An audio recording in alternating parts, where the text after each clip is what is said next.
Welcome back to Life Unscripted, the show that gives you a sneak peek into the lives of creatives in today's world. I'm still your host, Ifoma.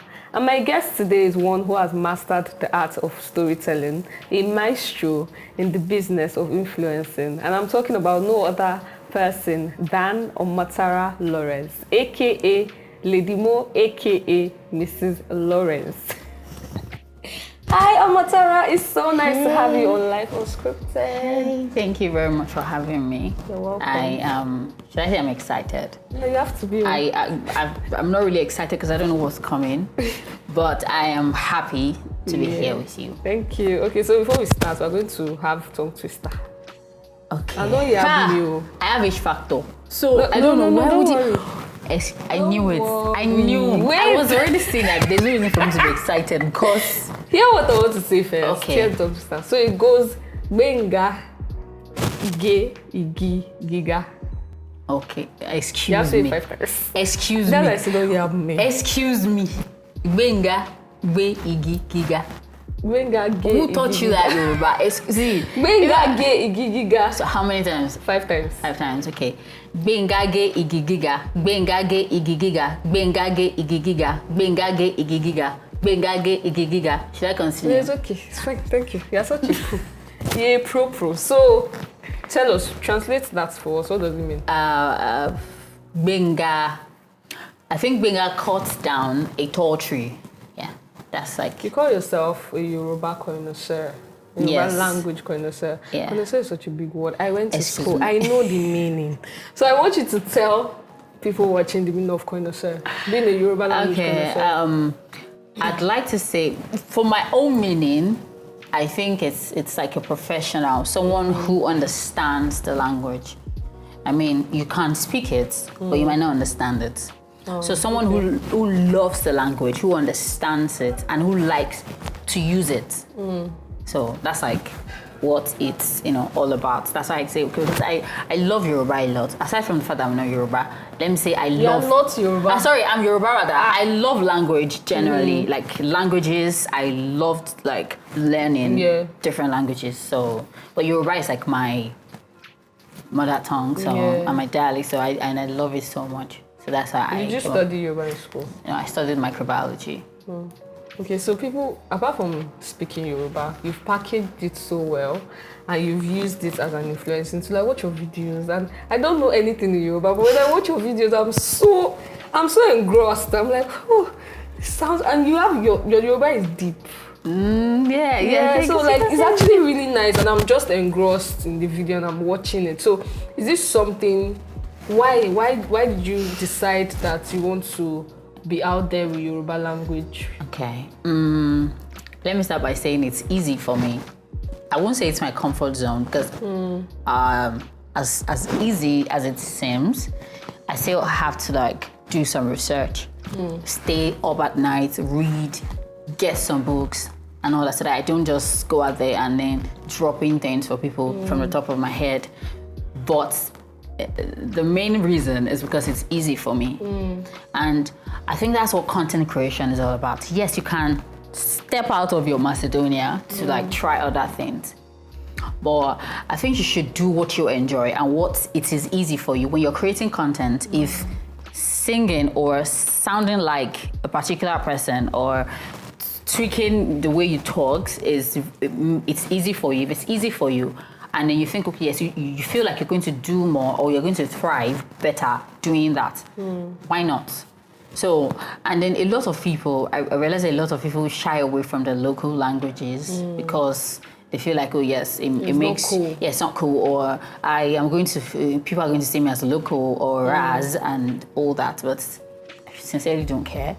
If you want to see me as Raz, fine. If you want to see me as local, fine, because he's bringing money, he's putting money on the table, so I don't really care what you think. So how did it all start? You using Yoruba language? Okay, I'm from Ibadan, and we have a special type of way of speaking our Yoruba. Like it's yes, I would say it's the standard Yoruba, but at the same time, there's this funny little dialect that we have.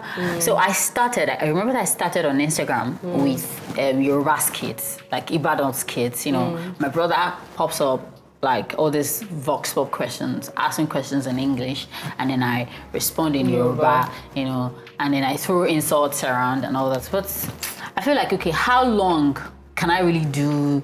Yeah, you're asking question, and I know that, okay, that's a very stupid question, and then I give you back to you, you know, that's most kind of thing.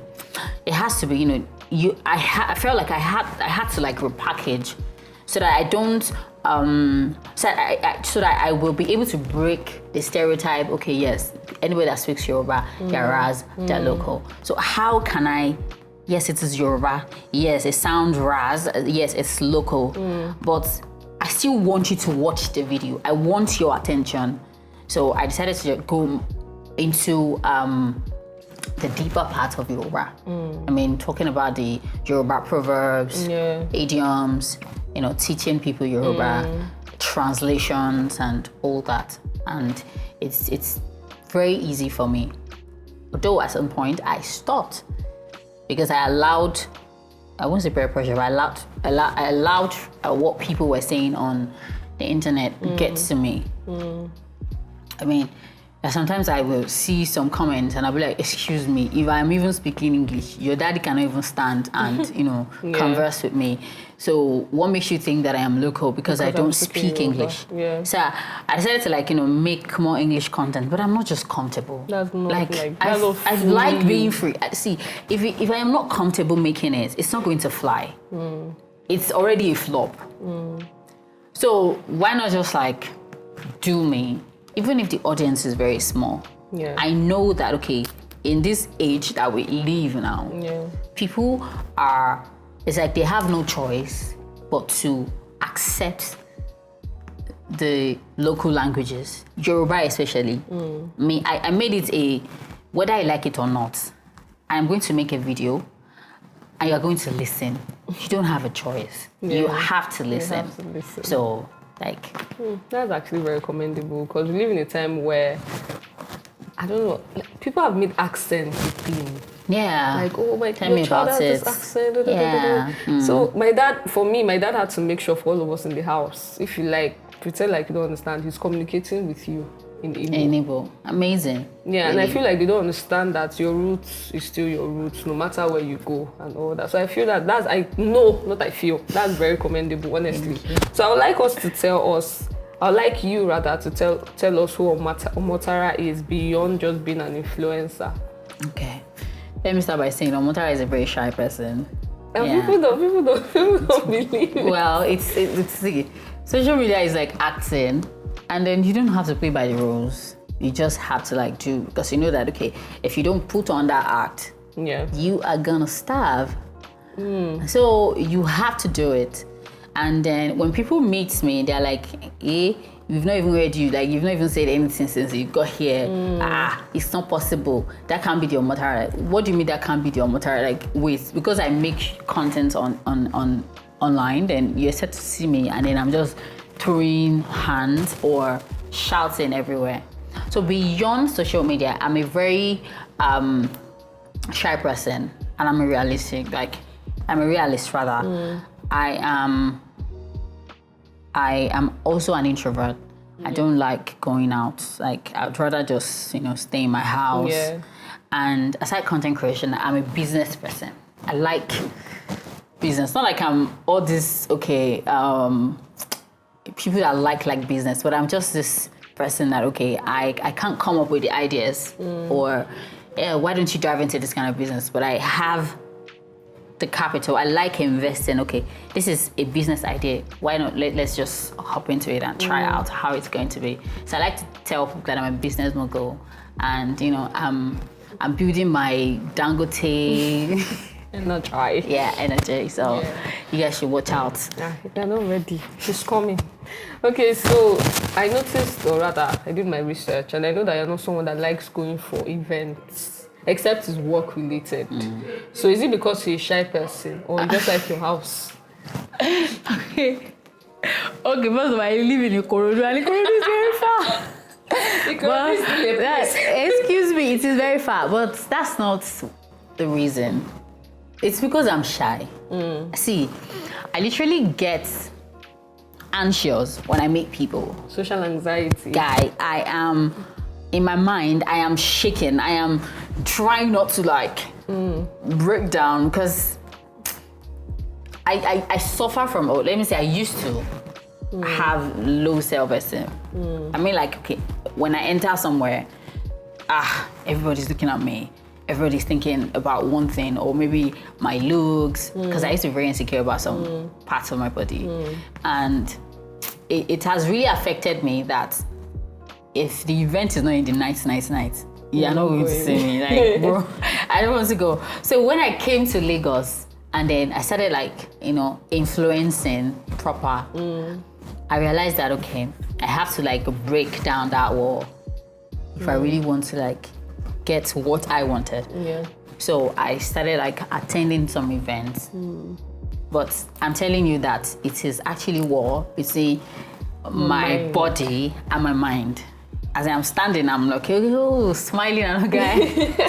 I am no, so trust me, princess. understand. So, Especially being someone that is out there, people just have this assumption of you. And me too, I'm a shy person. So I tell people, I'm shy. Then how? And they always say, but you're always in front of the camera. Yeah. They don't understand that there's a process that goes into doing that thing at that particular moment in time. Okay, so talking about your insecurity, you've spoken about being insecure about your height.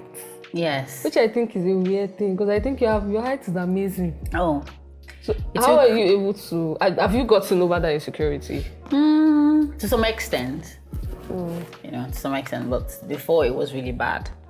I mean, there was a time that I like lashed out. It was like a very big outburst at my mom. First of all, I told her that, okay, when you saw me growing up, and then you said that, okay, my legs are looking this way, why didn't you do something?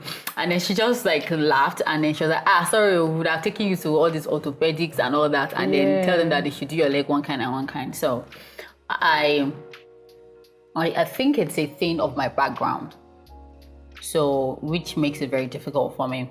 And there was a time that, because of the way my legs are like structured, I cannot wear some type of clothes. And I can't put on heels. And then I grew up with some people that they're like my family friends, but they always have so much to say. You don't walk this way. This is how a lady should walk. If you're walking this way, how would you do this? But they're not putting into consideration the fact that, okay, I'm not walking that way because I want to walk that way. It is because of my leg.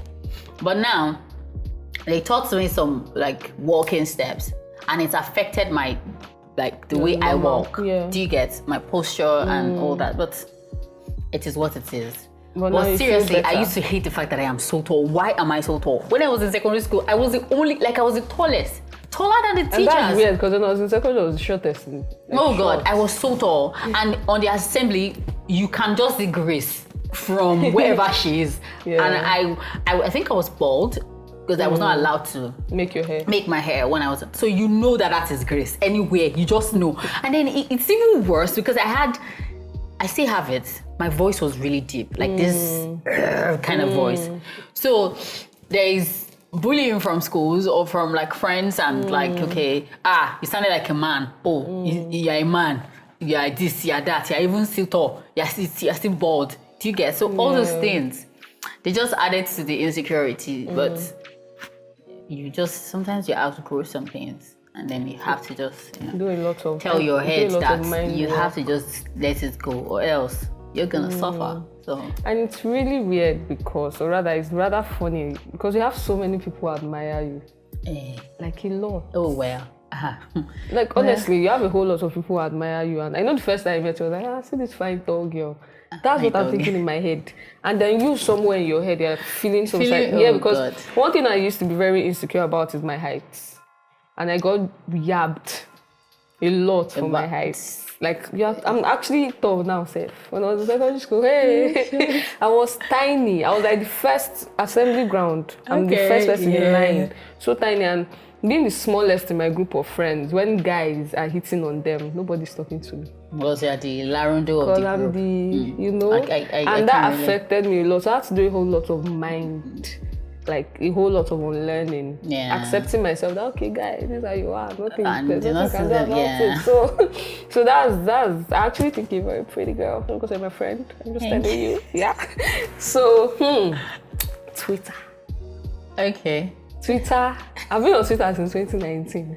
I think I joined 2018, and then I left because I could not understand what Twitter was is a going on very there. hard street. Like, Yes, it is. I've tried to grow my Twitter page for the longest. I think at some point I had to even start retweeting stuff for the longest time possible, and I couldn't. So takes how time. were you able to crack that code and grow your followership? Bro, I cannot say, okay, there's manual or there's this way or this way. I just know that, okay, I gave it so much time. I mean, it got to a point that I was literally, like, I was addicted to my phone. And if you check, I'm on Twitter. I cannot, like, drop my phone and say, oh, let me sleep.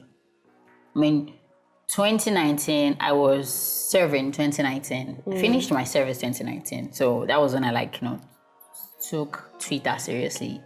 My first viral video was on Twitter.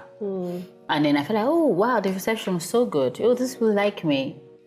And then I said, okay, maybe I could do more.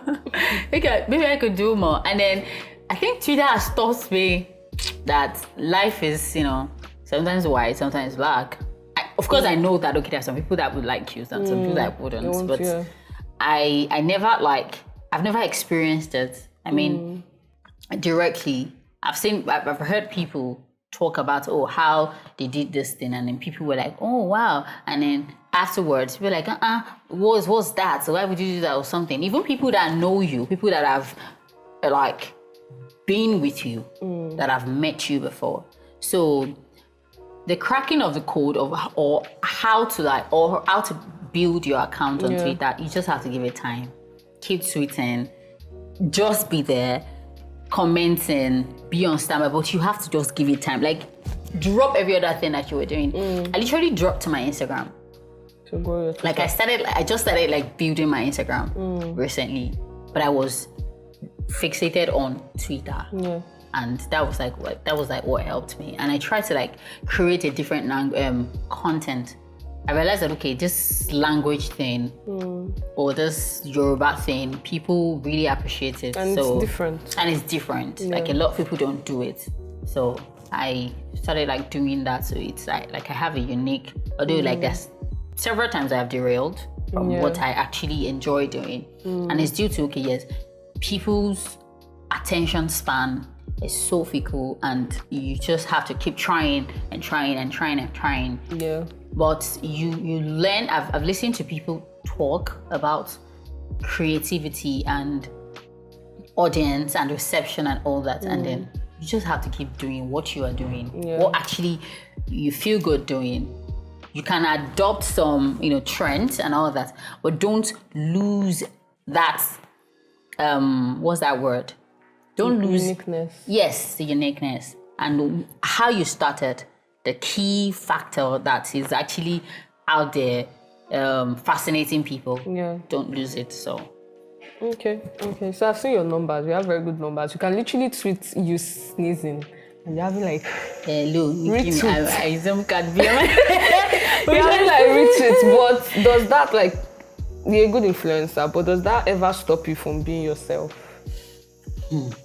Like I said, there was a time that I felt like, maybe on social media, I try as much as possible to be real. The only thing that is different is that, okay, I seem like this very jovial, this very person on social media. But when you meet me, I don't even want to have a conversation with you, because I will be picking my words, and I don't like doing that. If I'm not going to flow in a conversation with you, I don't want to have a conversation with you. So that's the only different thing. I try as much as possible to be a real person. Yeah. And I am, to some extent. It's not even to some extent. Like, I am. Like, whatever I say, if I have, like, an affair, or, like, why am I saying affair? Jesus, forgive me. If something is not going to, like, if I don't want a particular part of my life on social media, forget about the fact that you know me. You know whom I'm married to. There's no way. You can only try, because it is not going to be there. Yeah. So my social media life is as real as when you meet me, when you get to know me. I don't pretend. I don't know how to pretend. I am just like, okay, I'm not comfortable with it. I am not. Oh, it's cool. It's cool. So. Okay. So you've gone through cyberbullying and hate. Oh yes. How are you able to? How were you able to handle it? Just give it time. I remember that there's a major dragon that I had. It was everywhere. And then the dragon? I don't want to talk about it. If I start talking about it, I'm going to have a meltdown, and I'm a hard girl. So I'm sorry, you can't. No, I actually want you to share so that other people can learn. Well, you people can learn outside. I'm not gonna share. So never to be caught crying or whatever on camera. No, I am bougie like that. But this show is for us to show that you're a vulnerable human being. You're still a human being apart from. I just told you that I'm insecure about some things. Yeah. See, even CIA will not get that out of me. Okay. Well, so the major dragon, it went on for days. And then one of my uncles told me, see, give it time. Give it time. Time heals everything. Right now, you're feeling like, okay, your whole world is like crumbling. Everybody's against you. I remember that at that time, I could only see 3 people. Yes, just 3 people that I know that, okay, yes, they're actually down or they're not following, okay, what they've sent because they know me. And one of those 3 people, one is my mom, which of course, excuse me, hello, yes, that's our job. But the 2 other like ladies were like, oh no, one lady and then that my uncle. It was one that kept on telling me that, see, give it time. People are going to like forget. Which people don't forget. That's the thing. They don't forget. They like to say, okay, one thing, like internet don't forget. But what I am going to say is that, see, irrespective of whatever you have done as an individual, I tweeted something recently. I said, see, I don't have regrets. I can tell you that, okay, I have never regretted anything that I have done in my life because I feel like it reeks of wallowing, and I don't do that. If I am regretting from now to tomorrow, it doesn't change anything. It doesn't take what I have done back. It doesn't make it different. It doesn't do anything. I just like learn, take my L's and learn from what I have done. Okay, you should know better. You should not do that. You should not do that. So, but what I'm going to say is that another thing you need to do is have the mind for it. If you want to be on social media, you want to chop from social media money, please get ready. Yeah. Get ready. And I can tell you that back then, when you drag me, guy, I know say your papa, if you insult me, I'm going to insult you back. So what about now? What I know is that I'm never going to come at you first. It's not possible. My mama trained me past all that. But if you come for me, I'm going to send you back to your people at home because they should train you better than that. And it was because I had nothing to lose. You say that my head is not correct. I say your daddy's head is not correct. Like it's literally a war. Yeah. But when I got married, I realized that, okay, my husband is also like in the same space. See, shoots me. But please don't say anything about my husband, my mom, my people. Don't do that. Like, especially my friends. I don't like that. So I realized that, okay, even if you say, see how Omotara look like Kwashioko. If you insist, I'm not going to like respond or something. Yeah. So like I said, everything it's about time. If you are being bullied online, there's some people that people cannot really handle it. Almost everybody. I mean, no matter how you try to like say, oh, it's not getting to me, guy. There are times that you think about those things and then you feel like, okay, these people do. You just wish that you could open up your heart and let people see inside you and know that, okay, this is who you truly are. Like you're a really good person, and then whatever narrative or whatever they've seen is not it's not that you're not that person. But social media, it's not a real place. People will believe what they want to believe, irrespective. And then sometimes it's not even like about what I believe. It's about, oh, Ifeoma is my fave. And Ifeoma said Omotara is a bad person. Automatically, I don't care. I don't want to know Omotara. Omotara is a bad person. Yeah. So it's like that. There's a bandwagon and everybody just hop on it. And then, so you have to understand those things. Has it ever led you to depression? Like on times when it's really bad and you can't handle it? Okay. I have been suffering from depression for a very long time. So, and it's not about what has happened on social media. That's like my personal life, whatever. So it can only, whatever goes on social media can only enhance it. But it's like my own mental health problem, not because of social media. But sometimes it takes me back to like what I have healed from or what I've been trying to like, okay, forget and all that. So it's just like what it is. It's you don't have to like take it like, okay, yes, it's coming from a relevant person or people that they're not relevant. I'm sorry. Like I adore people on social media, like my fam and friends and people that follows me. But there's some truths, they're not important. And if you allow them to like drag you into their own mud, what's like, how are you better? So you think you're constantly like being misunderstood? Like you tweet something and then you don't think anything into it, and then people just turn it around and fit it into their own narrative. These days I feel like I am, because if everybody is laughing about a particular topic, and then Omotara just says, let me also laugh, and then everybody start coming from Omotara, that's how you this, that's how you look like that, that's how you like that. But then I won't tell you that, okay, I'm being misunderstood. That reeks of victim, forming victim, or how they put it, playing the victim. I am not going to do that. You're not going to have that power over me. If anything that you want to say, just be thanking your stars that I'm a married woman. If I am not, bro, go and look for me 2019, 2020. Tell me about papa where. But so these days, talk is cheap. See, sure for me die. You cannot see me on a regular day and then you're going to approach me and say, that's why your head is bald. Anyway, you cannot even, a guy, you cannot even do that. So why should I take you serious? Okay, so you say that marriage has actually changed you a lot? Yes, it has. It has. It has. Like, you just have to like, and then as you grow older, you learn to like let go of some things. Yeah. I mean, people project a lot on social media, especially. People project a lot. It took me a while to understand that, but people project a lot. So if you are, let's say, okay, someone that I've not eaten maybe for 2 days now, and then you came with your rice and say, today I cooked rice. Yeah. You're telling that person not to insult you, that every day you're just showing off and that. So people project a lot. So I'm not going to trade words with you or start telling you that, and so I'm doing what pleases me. I'd rather just leave you alone and not reply you, because you cannot drag me into your own foolishness. It's not possible.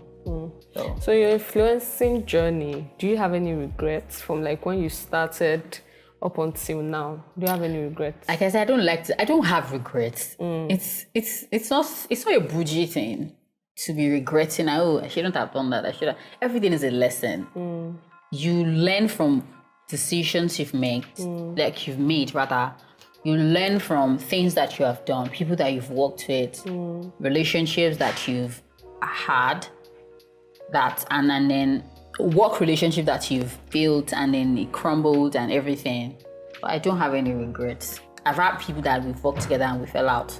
I don't have anything against anybody. There's no regrets, nothing. You're out of sight, you're out of mind. Okay, so I'd like you to tell us about your business, Rhodes by Mo. Oh yes, thank you very much for this opportunity. Rhodes by Mo is a lip care product, and I feel like, okay, I needed to do something different because I realized that a lot of people are doing skincare rather, and I was like, okay, I can come from the angle of lip care products. And Rhodes, it's named after my mom. My mom's name is Rhoda, and Rhodes is like Rose, someone from from Rhodes. So I just like coined it together. And we are launching on the 1st of July. Okay. And this is our model. Yeah. There's a part of the show called Third Party Segments, and this is the part where you get to play therapist for like 2 minutes to someone. Okay. Bukola asked the question and she said, I'm afraid of sharing my thoughts and pictures on social media. because I worry about what other people will think about me. What should I do? Okay. Hi, Bukola. What I'm going to say is that there's nothing to be afraid of. There's nothing to be afraid of. People will think whatever they want to think.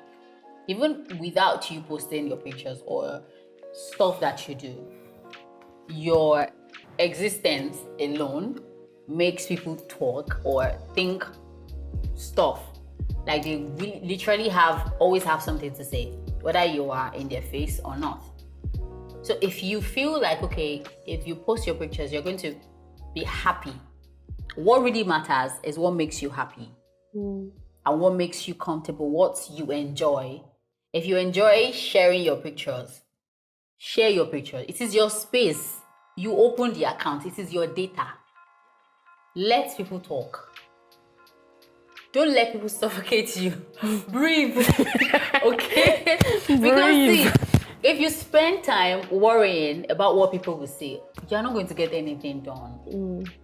You're not going to get anything done. And you're going to be doing a lot of damage to yourself and your mental health. I mean, you literally have to like worry about how people see you. And it's going to reduce your self-esteem. I mean, you're a babe. Babe. You need to like carry yourself in a quaint type of way. See, you have magic. I am entering into my... So you have this magic. So don't like... If you're fine, you're fine. If see, someone that is even fine. People are saying, oh, why is her mouth like that? Yeah. So, and like I said, people project a lot. Nobody should project their ugliness on you. Do what makes you happy. If you're comfortable, you're happy doing it, go ahead. Except you're not happy or you don't want to, or you feel like you're not going to be comfortable. But if you are not thinking about those things, if it's just people, social media is not your real place. Like you're probably not going to even meet half or even 1% out of people that are following you. So why are you stressing? Do your thing.